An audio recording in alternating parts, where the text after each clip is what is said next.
আজ আমরা এমন এক গল্পের কথা বলবো যা 1940 সালে দ্বিতীয় বিশ্বযুদ্ধ চলাকালীন সৈনিকদের জীবন মরণের প্রশ্নে দাঁড়িয়েছিল। এটা শুধু একটি যুদ্ধের গল্প নয়, এটা সেই সমস্ত বীরদের কাহিনী যারা নিজেদের জীবনকে বাজি রেখে নিজেদের দেশকে রক্ষা করতে পথে নেমেছিলেন। সিনেমার নাম ডানকার্ক। তো চলুন শুরু করা যাক, কিন্তু তার আগে নমস্কার বন্ধুরা, আমি স্যাম আর আপনারা দেখছেন নো দি স্টোরি। ছবি শুরু হয় এক নিঃশব্দ আর জনশূন্য গলি দিয়ে, যেখানে কয়েকজন ব্রিটিশ সৈনিক কিছু লিফলেট কুড়িয়ে নিয়ে পড়ছে।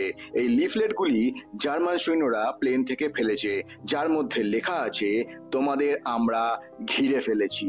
চারপাশে নিস্তব্ধতা ছেয়ে আছে, কিন্তু সেই নীরবতার ভেতরে লুকিয়ে আছে এক অসম্ভব ভয়। একজন সৈনিক যার নাম টমি, তার কয়েকজন সঙ্গীর সাথে সে এই বিপজ্জনক এলাকা থেকে বেরিয়ে আসার চেষ্টা করছে। সবার মুখে চাপা টেনশন, ক্লান্তি আর একটুখানি জয়ের আশা ফুটে উঠেছে। কিন্তু হঠাৎ চারিদিক থেকে গুলির বৃষ্টি শুরু হয়ে যায়। জার্মান সৈন্যদের গুলিবর্ষণ এত তীব্র হয় যে টমির সব সাথী একে একে মাটিতে লুটিয়ে পড়ে। টমি অনেক কষ্টে নিজের প্রাণ বাঁচিয়ে পালাতে থাকে। তার মুখে ফুটে ওঠে ব্যথা আর আতঙ্কের ছাপ, কিন্তু তার পা থামে না। দৌড়তে দৌড়তে টমি পৌঁছে যায় এক সমুদ্র তটে, যেটার নাম ডানকার্ক বিচ, যেখানে এক অন্য দৃশ্য তার জন্য অপেক্ষা করছে। সে দেখে হাজার হাজার ব্রিটিশ আর ফরাসি সৈনিক দাঁড়িয়ে আছে সমুদ্রের ধারে এক সারিতে, উদ্ধার হওয়ার অপেক্ষায়। টমি কিছুক্ষণ থেমে যায়, একটু দম নেয়, কিন্তু তার মনে একটাই প্রশ্ন ঘুরপাক খাচ্ছে, আমি কি বেঁচে বাড়ি ফিরতে পারবো? এই একই বিচে টমির সাথে দেখা হয় আরেক সৈনিকের, যার নাম গিবসন।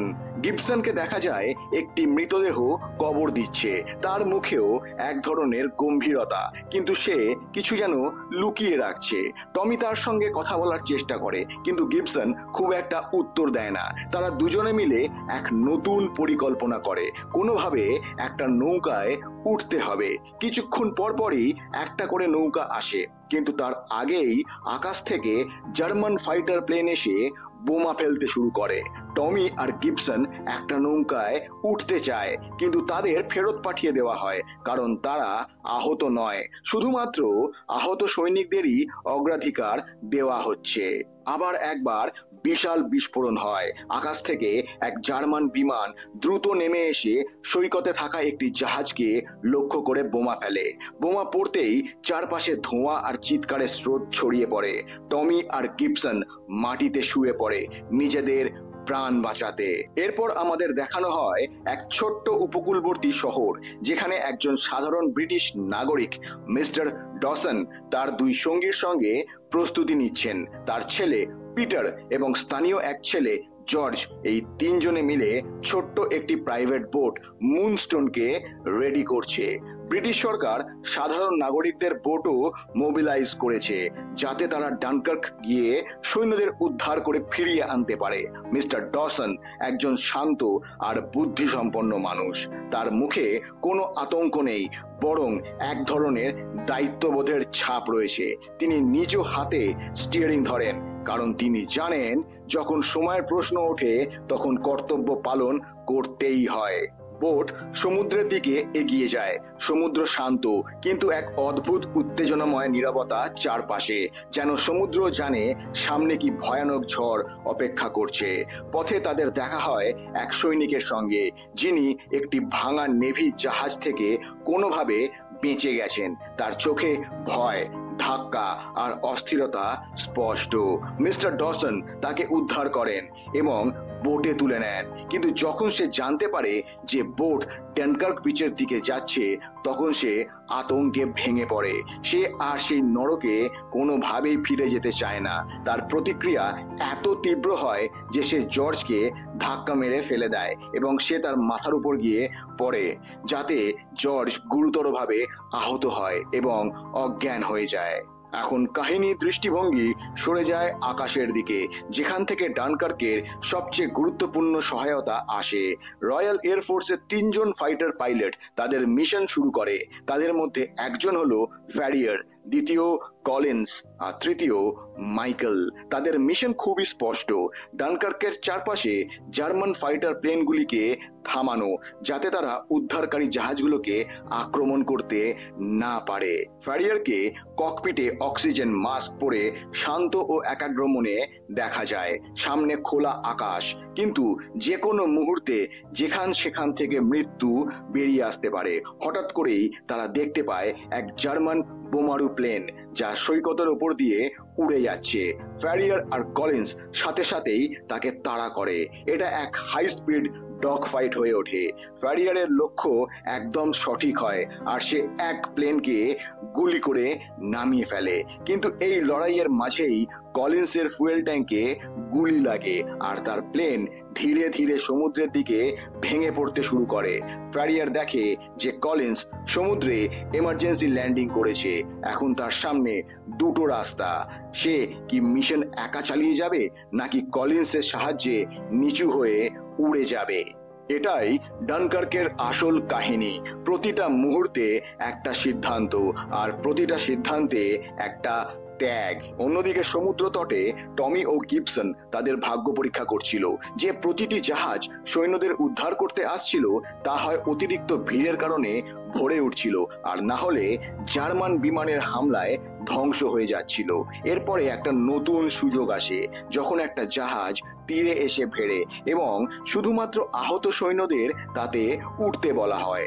টমি ও গিবসন একটা বুদ্ধিদীপ্ত পরিকল্পনা করে।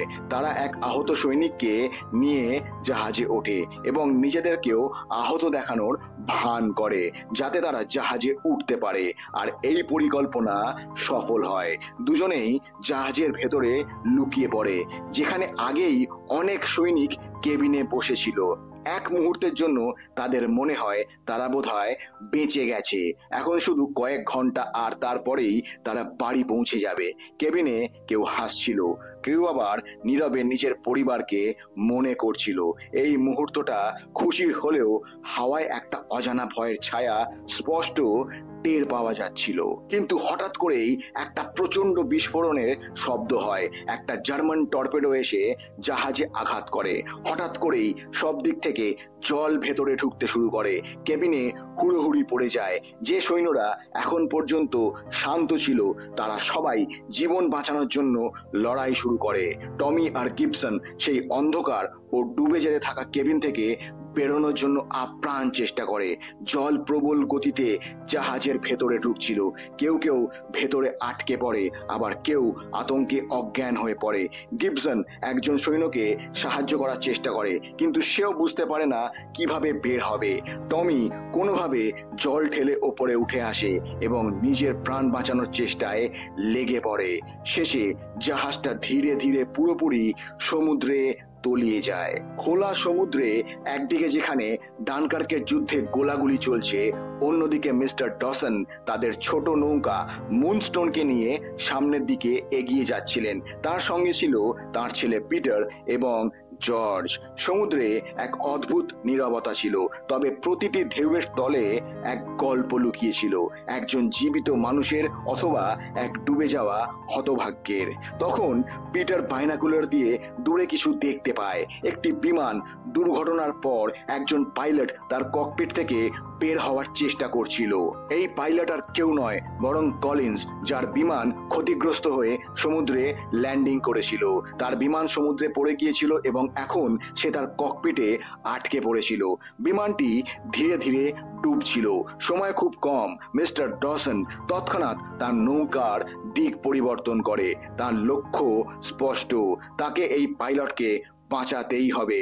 নৌকাটি পাইলটের কাছে গিয়ে থামে। কলিন্স বিমানটির ক্যানোপিতে আটকে পড়েছিল এবং জল তার গলা পর্যন্ত পৌঁছে গিয়েছিল। তার মুখে ছিল ভয়, কিন্তু চোখে ছিল বাঁচার ইচ্ছে। ডসন ক্যানোপি খোলার চেষ্টা করে এবং পিটারও তার সাহায্য করে। অনেক কষ্টের পর কলিন্স ক্যানোপি থেকে বেরিয়ে আসে এবং মিস্টার ডসন তাকে তার নৌকায় তুলে নেয়। কলিন্স এখন নিরাপদ। নৌকার ডেকের ওপর শুয়ে পড়ে সে চোখ বন্ধ করে, যেন জীবনের সবচেয়ে বড় যুদ্ধে সে জয়ী হয়েছে। মিস্টার ডসনের মুখে একটি হালকা সন্তুষ্টি ছিল, আর একটি জীবন তিনি বাঁচাতে পেরেছেন। ডানকার্ক বিচে এখন সবকিছু আরো বেশি উদ্বেগে পরিপূর্ণ। জার্মান বাহিনী কাছাকাছি চলে এসেছে এবং উদ্ধার অভিযান এখন তার চূড়ান্ত পর্যায়ে। টমি এবং তার সঙ্গীরা এখনো জীবিত, তবে চারপাশ থেকে তাদের ঘিরে ফেলা হচ্ছে। সৈকতে নীরবতা ছড়িয়ে পড়েছে, তবে এই নীরবতার পেছনে আছে মৃত্যুর গুঞ্জন।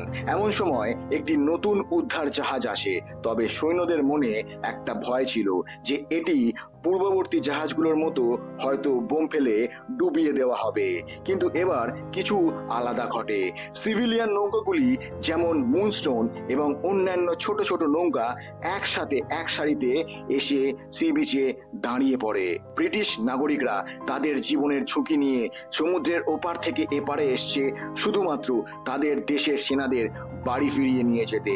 এটি এমন একটি দৃশ্য যেখানে শুধুমাত্র সেনাবাহিনী নয়, একটি পুরো দেশ একত্রে তাদের নাগরিকদের বাঁচাতে এগিয়ে এসেছে।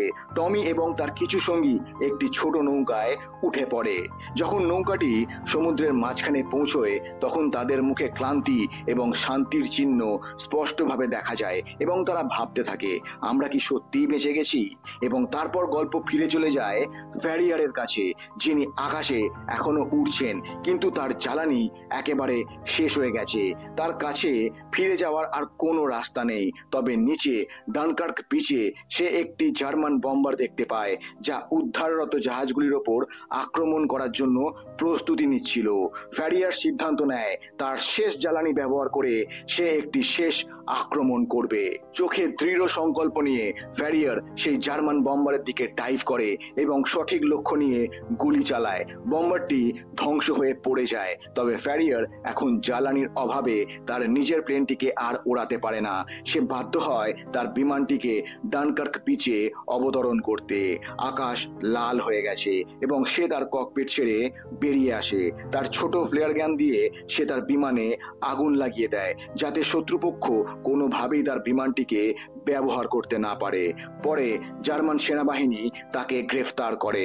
ফ্যারিয়ার তার সঙ্গীদের জন্য এক অজানা নায়ক হয়ে ওঠে, যাকে হয়তো অনেকেই স্মরণ করবে না, তবে তার ত্যাগ হাজার হাজার জীবনকে বাড়ি ফিরিয়ে আনে। ডানকার্কের এই কাহিনী তার চূড়ান্ত মোড়ে পৌঁছে যায়। এখন আমরা দেখি ডানকার্কের উদ্ধার অভিযানের পরে যে সৈন্যরা বাড়ি ফিরে যাচ্ছে তাদের চোখে একটি নতুন আশা, একটি নতুন জীবনের স্বপ্ন। টমি এবং তার সঙ্গীদের জন্য এই যাত্রা এক জয়ের থেকেও বেশি, এটি ছিল বেঁচে থাকার একটি সুযোগ। যখন তারা ট্রেনে বসে নিজেদের সফলভাবে বাঁচানোর পর তাদের মুখে যে শান্তি আর কিছুটা উদ্বেগ দেখা যায়, তা শুধুমাত্র তাদের কাহিনী বলে দেয় যারা তাদের প্রাণের ঝুঁকি নিয়ে দেশের জন্য লড়াই করতে এসেছিল। টমি তার সামনে বসা সৈন্যদের সঙ্গে এক নীরবতায় বসে থাকে। তার হাতে একটি পত্রিকা আসে যেখানে ডানকার্কের উদ্ধার অভিযান নিয়ে খবর ছাপানো হয়। অপারেশন ডাইনামো, ডানকার্ক উদ্ধার, 3 লক্ষ সৈন্য বাঁচানো হয়েছে। এই শিরোনাম তাকে এমন একটি যাত্রার কথা মনে করিয়ে দেয় যেখানে শুধুমাত্র বন্ধুদের সাহায্য ছিল না, বরং নিজের দেশের সম্মান এবং মা বাবার আশীর্বাদও কিছুটা ভরসা ছিল। অন্যদিকে আমরা দেখি মিস্টার ডসন, যিনি তার নৌকা মুনস্টোনকে নিয়ে নিরাপদে বাড়ি ফিরিয়ে নিয়ে আসেন। তার মুখে একটি খুশির মুহূর্ত এবং হাসি। এটি তার জীবনের সবচেয়ে বড় যাত্রা ছিল। মিস্টার ডসন শুধুমাত্র একজন সিভিলিয়ান ছিলেন, তবে তিনি তার নৌকা এবং সাহসিকতার মাধ্যমে একটি নতুন কাহিনী লিখেছিলেন। তার একটি অসাধারণ মিশন ছিল নিজের দেশের সাহায্য করা এবং তিনি তাতে সফল হয়েছিলেন। সর্বশেষ দৃশ্যে আমরা দেখি ফ্যারিয়ারের ত্যাগ এবং ডানকার্কের কাহিনীর একটি সমাপ্তি হয়, তবে তার ত্যাগ কখনোই বৃথা যায় না। তো বন্ধুরা, এই ছিল ডানকার্কের কাহিনী, যেখানে ত্যাগ, বীরত্ব এবং নিজের দেশের জন্য করা লড়াই দেখানো হয়েছে। ডানকার্কের যুদ্ধ শুধুমাত্র একটি যুদ্ধ ছিল না, এটি একটি এমন সত্য ঘটনা ছিল যা সারা পৃথিবী জুড়ে প্রতিটি মানুষের হৃদয়ে স্থায়ী হয়ে গেছে। যদি আপনাদের এই ভিডিওটি ভালো লাগে তাহলে এই ভিডিওটি আপনার বন্ধুদের সাথে শেয়ার করুন এবং আমাদের চ্যানেল নো দি স্টোরি বেঙ্গলিকে সাবস্ক্রাইব করতে ভুলবেন না, যাতে আমরা আপনাদের জন্য আরো অনেক দুর্দান্ত সিনেমা ব্যাখ্যা নিয়ে আসতে পারি। খুব শিগগির দেখা হচ্ছে পরবর্তী ভিডিওতে। ততক্ষণ ভালো থাকুন, সুস্থ থাকুন। ধন্যবাদ।